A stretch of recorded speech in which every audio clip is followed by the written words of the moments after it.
Hello student, today's I explain you concept of derivatives. आज मैं आपको concept of derivative के बारे में बता रहा हूँ जो कि चैप्टर नंबर 12 है. फर्स्ट ऑफ ऑल डिफरेंशिएशन क्या होता है और डेरिवेटिव क्या होता है. डिफरेंशिएशन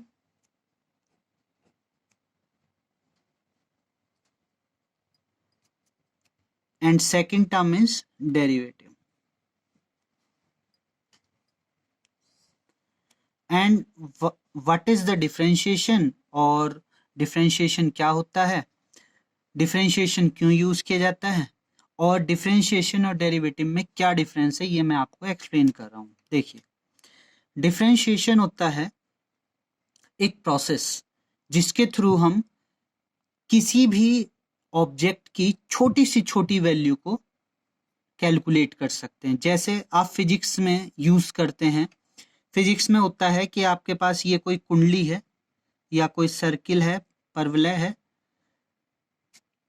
इस पर आपकी वैल्यू यहाँ से लेकर के यहाँ तक की वैल्यू आपको मेजरमेंट करनी है. ये मैं तुम्हें डिस्प्ले कराने के लिए बता रहा हूँ क्योंकि ये वैल्यू बहुत ज़्यादा है.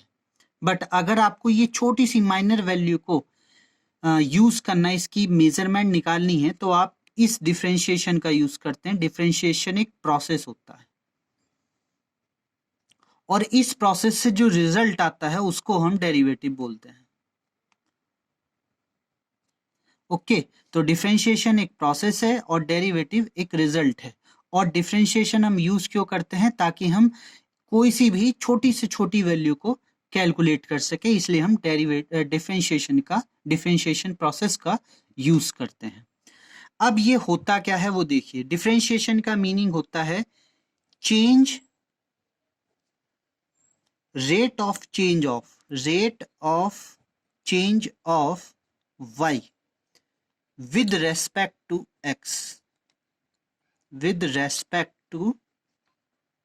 x. That's mean यहां पर आपके पास दो वेरिएबल हैं. Two variable you have y and x. x एक इंडिपेंडेंट वेरिएबल है.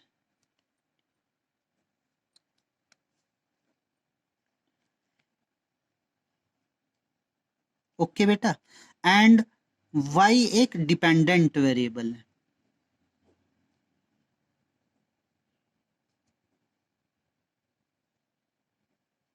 क्या बोल रहा, आपके पास टू वेरिएबल हैं. फिर से बोल रहा हूं, आपके पास टू वेरिएबल हैं, दो वेरिएबल हैं. पहला वेरिएबल है आपके पास x और दूसरा वेरिएबल आपके पास है y. x एक इंडिपेंडेंट वेरिएबल है और y एक डिपेंडेंट वेरिएबल है. और y किस पर डिपेंडेंट है, x पर. Just like that you have a value is x is equal to fx. यानी कि y जो है वो x का कोई फंक्शन है. y जो है वो x का कोई फंक्शन है. तो x इंडिपेंडेंट हुआ और y x पर डिपेंडेंट हुआ. ओके बेटा. Now we have to calculate the value of y. जैसे हमें y की वैल्यू को कैलकुलेट करना है तो हमें x की वैल्यू हम चेंज करते चले जाएंगे, x की वैल्यू को कुछ भी चेंज करते चले जाएंगे, y की वैल्यू ऑटोमेटिकली चेंज होती चली जाएगी. जैसे अगर मैंने सपोज करो y की वैल्यू को x के फॉर्म में इस टाइप से लिख लिया, तो अगर x की वैल्यू हमने रखी 2 तो y की वैल्यू ऑटोमेटिकली क्या हो जाएगी, 4. कैसे, 2 का होल स्क्वायर, दैट्स मीन 4. अगर मैं x की वैल्यू को 3 रखता हूं तो y की वैल्यू क्या हो जाएगी, 3 की पावर 2, दैट्स मीन 9. तो जैसे ही x की वैल्यू इंक्रीज हुई y की वैल्यू ऑटोमेटिकली इंक्रीज हो गई. तो y जो है टोटली x पर डिपेंडेंट हुआ. ओके बेटा. इसी चीज में यहां पर इसमें कोई ना कोई चेंज हुआ होगा, ऐसी इसमें कुछ ना कुछ चेंज हुआ है. तो इस वैल्यू को कैलकुलेट करने के लिए जो इसमें चेंज हो रहा है, x की वैल्यू में चेंज हो रहा है तो y की वैल्यू में ऑटोमेटिकली चेंज हो रहा है. तो उस वैल्यू को कैलकुलेट करने के लिए हम डिफरेंशिएशन का यूज करते हैं. माइनर वैल्यू को, मैंने यहाँ पर बहुत बड़ी वैल्यू रख ली है, आप माइनर वैल्यू को चेंज करने के लिए हम डिफरेंशिएशन का यूज करते हैं. इसे लिखते कैसे हम, इस टाइप से, dy अपॉन dx. और that's value is call by, ये कैसे बोली जाती है, ये बोली जाती है dy upon dx. That's mean कि y की वैल्यू चेंज हो रही है with respect to x. Okay बेटा, नाउ अब इस पूरे कंसेप्ट से आपको इतनी चीज समझ में आ गई होगी कि डिफरेंशिएशन और डेरिवेटिव में क्या डिफरेंस है। डिफरेंशिएशन प्रोसेस को बोलते हैं, डेरिवेटिव रिजल्ट को बोलते हैं।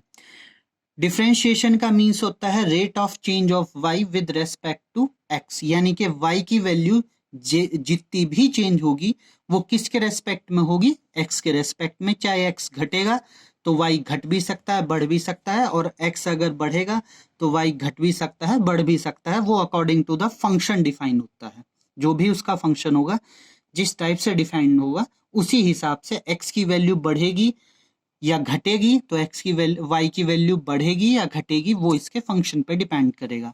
और इसकी जितनी भी एक्स की वैल्यू जितनी भी बढ़ेगी उसकी माइनर वैल्यू को कैलकुलेट करने के लिए हम वाई की वैल्यू का वो डिफरेंशिएशन का यूज करते हैं। और ये आपने देखा होगा, और आप 12th क्लास में हो तो आप पढ़ेंगे इसे डिफरेंशिएशन को भी फिजिक्स में भी। और फिजिक्स में इसकी आपको एक बेटर फॉर्म मिलेगी कि आप किस हिसाब से वैल्यू को, स्मॉलेस्ट वैल्यू को कैलकुलेट कर सकते हो। ओके बेटा, नाउ मैं अब आपको इसके कुछ फॉर्मूले डिफाइन करके बता रहा हूं। अब जैसे आप सपोज करिए मैंने आपसे अभी अभी बोला कि y की वैल्यू को मैं fx पुट कर रहा हूं कि y जो है वो x का एक फंक्शन है। अब मैं x की वैल्यू में कुछ चेंज करता हूं, जैसे मैं x की वैल्यू को, x अभी तो x है, अब x की वैल्यू को मैं चेंज करके कर देता हूं x प्लस डेल्टा x। ये अभी x था, अब x की वैल्यू में थोड़ा सा चेंज हुआ, डेल्टा x हो गया। तो y की वैल्यू ऑटोमेटिकली क्या हो जाएगी, y plus delta x is equal to f x plus delta x। Okay बेटा, जैसे ही x की वैल्यू में चेंज हुआ तो y की वैल्यू ऑटोमेटिकली चेंज होगी, या तो वो घटेगी या वो बढ़ेगी। मैंने इसमें बढ़ाकर दिखा दिया आपको, ये एक स्मॉलेस्ट चेंज है,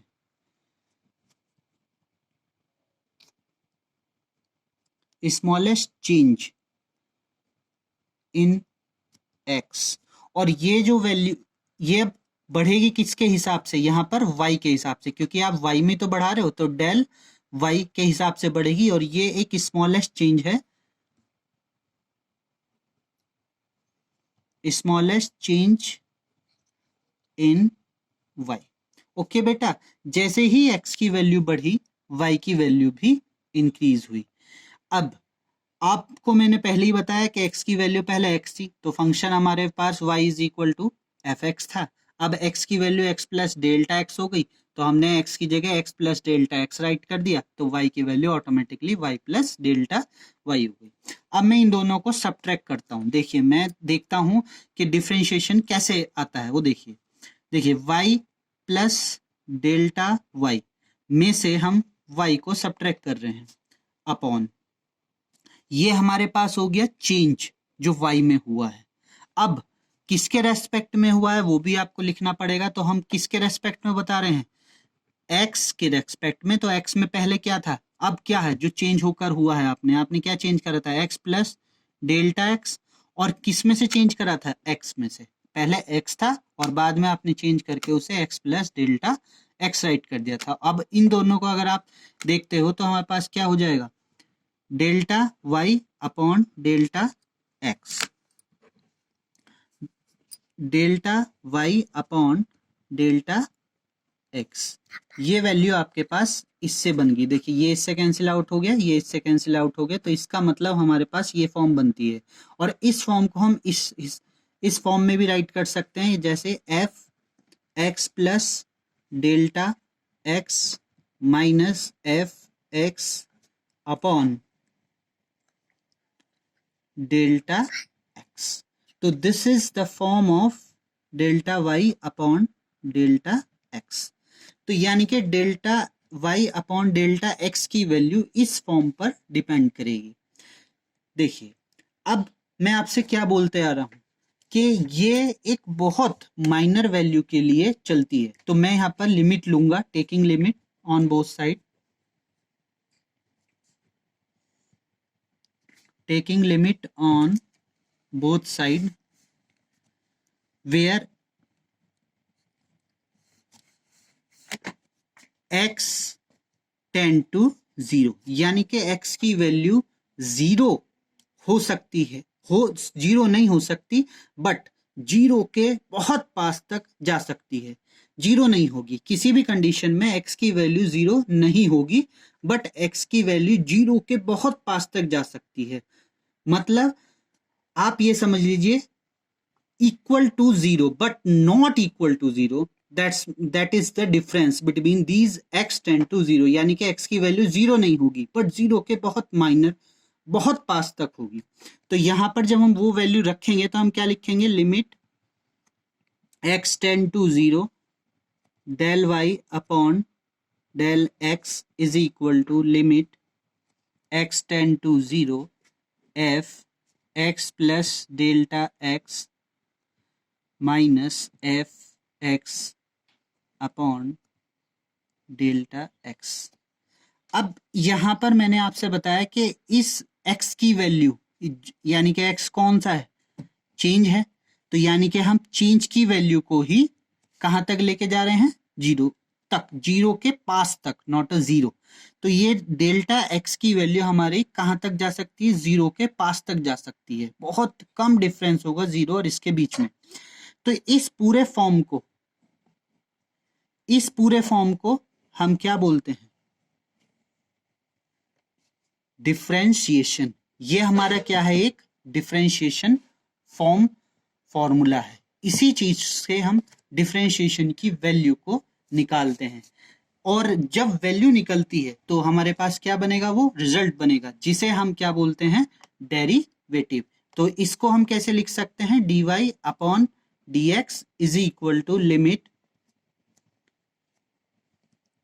tend to 0 f x plus delta x minus F x upon delta x। यहां मैं डेल्टा x को h सपोज कर लेता हूं, तो ये हमारे पास एक फॉर्मूला बनता है डिफरेंशिएशन का, dy upon dx is equal to limit h tend to 0 f x plus h minus F x upon h।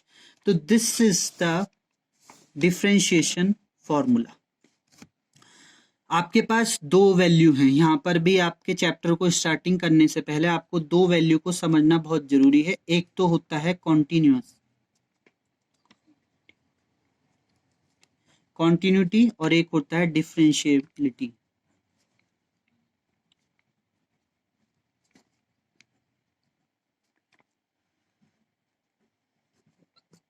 Continuity और डिफरेंशिएबिलिटी, ये दो टर्म्स आपके पास आएंगे। डिफरेंशिएबिलिटी ये फॉर्म होती है, कॉन्टिन्यूटी सिर्फ इस फॉर्म को बोलते हैं, limit h tend to 0 f x plus h minus F x. ये हमारे पास होता है कॉन्टिन्यूटी का फंक्शन। ओके बेटा, और ये हमारे पास होता है डिफरेंशिएबिलिटी का फंक्शन। ये पूरे नहीं है, ये पूरा फॉर्म होता है, एक फॉर्मूला बनता है, उसको मैं पूरा एक्सप्लेन करूंगा, बट अभी सिर्फ इतनी चीज को याद रखिए कि ये कॉन्टिन्यूटी क्यों है। कॉन्टिन्यूटी इसलिए है क्योंकि इसमें कॉन्टिन्यूसली कुछ ना कुछ चेंज हो रहा है, चाहे वो निगेटिव फॉर्म में हो चाहे वो पॉजिटिव फॉर्म में हो, पर कुछ ना कुछ चेंज हो रहा है, तो ये कॉन्टिन्यूटी है। डिफरेंशिएबिलिटी ये होगी कि वो किसके रेस्पेक्ट में हो रहा है, तो वो हमारे पास डिफरेंशिएबिलिटी होती है। कंटिन्यूसली चेंज तो हो पर किसके रेस्पेक्ट में हो, तो वो हमारे, उसे हम क्या बोलते हैं, डिफरेंशिएबिलिटी। अब बिफोर स्टार्टिंग दीज थिंग्स आपको मैं कुछ फॉर्मूले बता रहा हूं, वो फॉर्मूले याद करिएगा, क्योंकि डिफरेंशिएशन के लिए आपको इन फॉर्मूले का याद होना बहुत ज्यादा जरूरी है। जैसे फर्स्ट फॉर्मूला आपके पास होता है d upon D x x the power n is equal to n x की power n minus 1। This is your first formula. यहां पर आपके पास जो n है, where n is a integer, okay यहां पर n जो है आपका एक इंटीजर वैल्यू होगा और x जो होगा एक वेरिएबल होगा।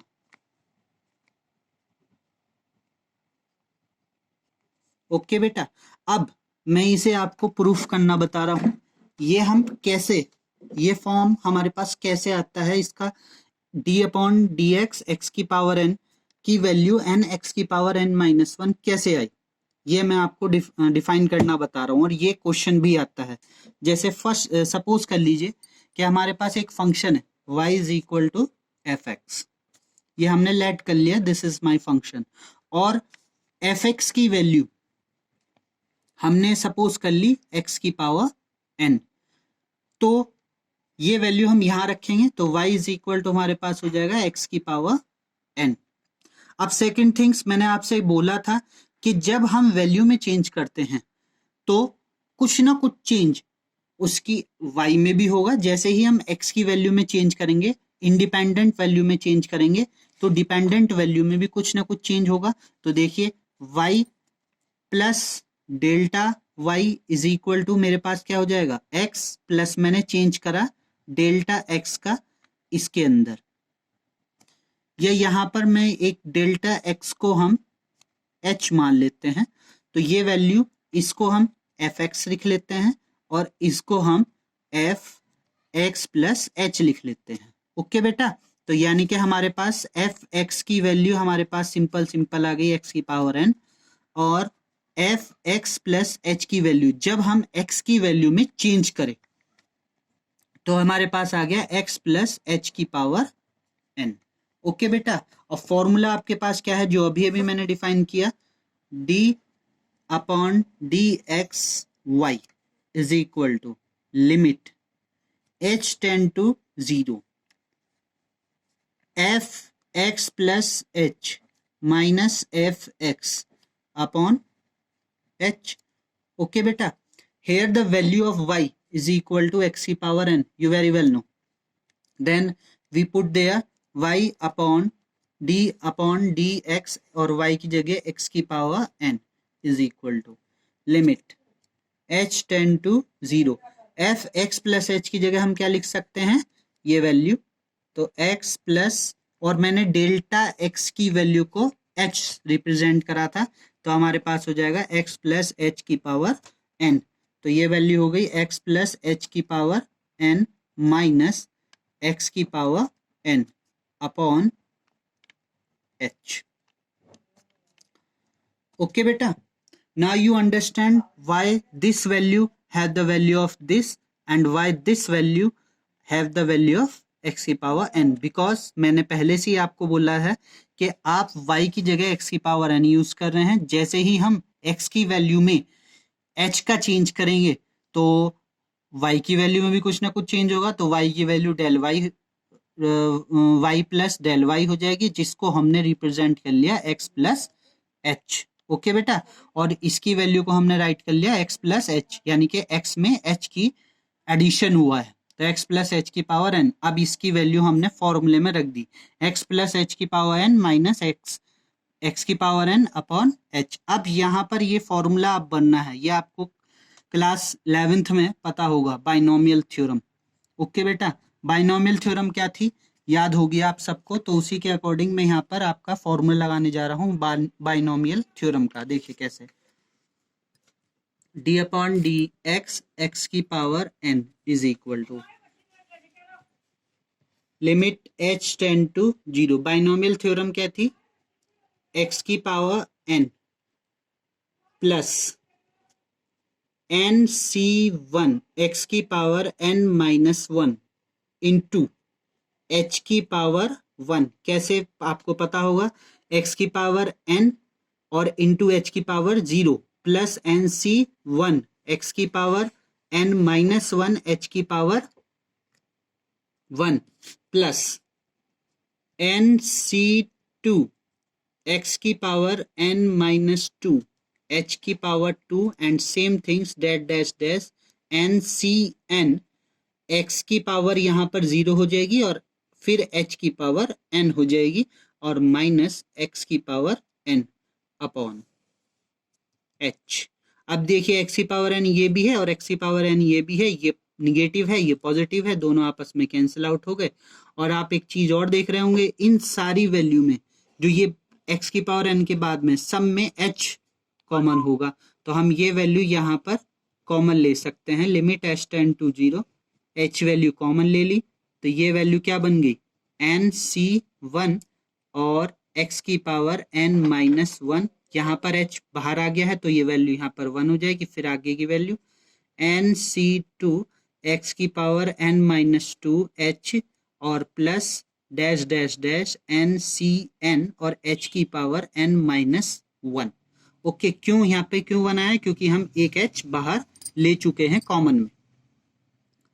ओके बेटा, और अपॉन h, अब इस h से ये वाली h वैल्यू कैंसिल आउट। अब आप h की वैल्यू की जगह क्या रख सकते हैं, 0। लिमिट रखने पर जैसी लिमिट रखेंगे तो ये वाली वैल्यू 0 हो जाएगी, ये वाली इससे आगे की सारी वैल्यू 0 हो जाएगी और इसमें h है नहीं तो ये वैल्यू हमारे पास आ जाएगी। क्या आ जाएगी, nc1 x की power n minus 1 and you very well know कि nc1 की वैल्यू क्या होती है, n, तो दैट्स मीन n x की पावर n माइनस 1।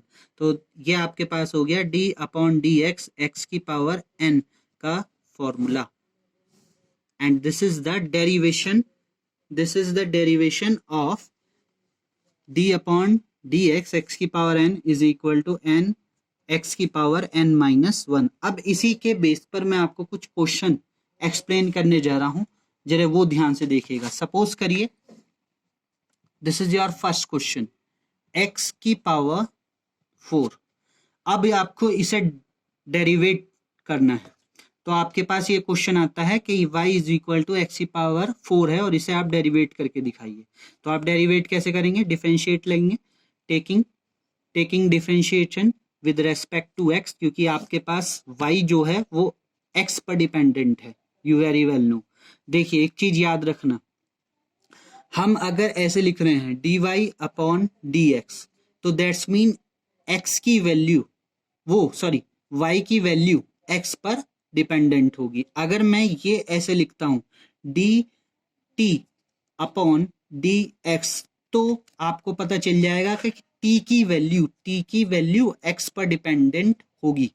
ओके, तो this is the form of representation. और ये कैसे पता चलता है कि कौन सी वैल्यू किस पर डिपेंडेंट है, वो पता चलता है आपके फंक्शन से, जो आपको क्वेश्चन में फंक्शन दिया जाएगा कि कौन सी वैल्यू किस पर डिपेंडेंट है। और यहाँ पर आपको खुद पता चल रहा होगा कि जैसे ही x की वैल्यू चेंज होगी y की वैल्यू ऑटोमेटिकली चेंज हो जाएगी, यानी कि x की वैल्यू पर y की वैल्यू डिपेंडेंट है। ओके बेटा, अब इसे डिफरेंशिएट करेंगे किसके रेस्पेक्ट में, x के रेस्पेक्ट में, क्योंकि y की वैल्यू x पर डिपेंडेंट है।